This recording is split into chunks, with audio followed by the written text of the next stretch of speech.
two examples that I drew up to demonstrate the process that I want you to do. You should take your sheets that we practiced on, and you're going to fill this area between the dotted lines and go up into the center from all four sides. You can have small characters in there, but the process is going to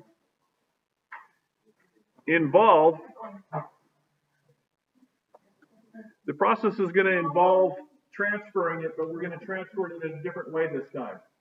I've showed you the transfer process where you put the pencil on the back of the paper and then we transfer it. You can see the lines. The way we're going to do it this time is without shading the back and pressing a little bit harder so that it dents the paper. And then we're going to color the dents in the paper with colored pencils so that the picture comes up out of the color. And I'll show you some examples of that probably tomorrow. But for now, for today, what I want you to do is I want you to take your practice sheets. The instructions are down here at the bottom, but in case they're hard to understand, the essence of it is you need to start on the edge between the dotted lines and draw towards the center. And the best way to do this is to rotate the page every time you start a new section, like that. You just need to not draw on the edge of the corners. And the reason for that is so that when we put these all together at the end, we can line them up and one will flow into the other and into the other like that. It'll make sense when you see it.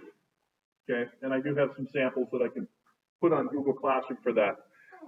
This was intended to be the final for this semester, but obviously that's not going to happen because we only have a couple of days. I don't want you to rush through this, but I do want you to fill up the space kind of like that, with all of the little things that I'm calling confetti. You can put your computer away, we're not using them. All that stuff that I call confetti, which is all of the little dots and also the motion lines, to fill up that space. I want it very dense, just like the original artist, just not that small. I'd like your characters to be a little larger, okay? Try to draw as lightly as possible, because when you overlap certain areas, you're going to want to be able to darken in, like when we did this drawing right here.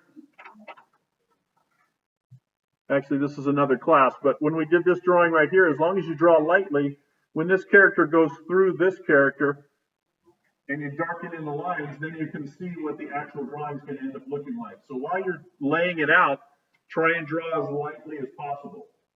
Okay? Everybody, is that clear? Everybody kind of clear on the expectation? Okay, I'm going to go ahead and start doing one myself. I'm not going to talk through it. I'm just going to do it. So go ahead and start that. We've got today, tomorrow, and Friday. And I'd like us to have a draft so that we start on Monday. We can start transferring it. Can we not make all the funny noises when I'm trying to talk? I'm giving instruction right now. And if you're making those noises, you're obviously not using your ears. So please don't do that when I'm talking. It's not only distracting, it's also very annoying. I apologize for that. So, any other questions? Any questions? Okay. And also, if you draw lightly, it's a lot easier to erase. Okay. Questions? Yes. But don't trace it, because I want the characters larger. If you want to trace anything, you can trace your bigger characters that you've already practiced. Good question.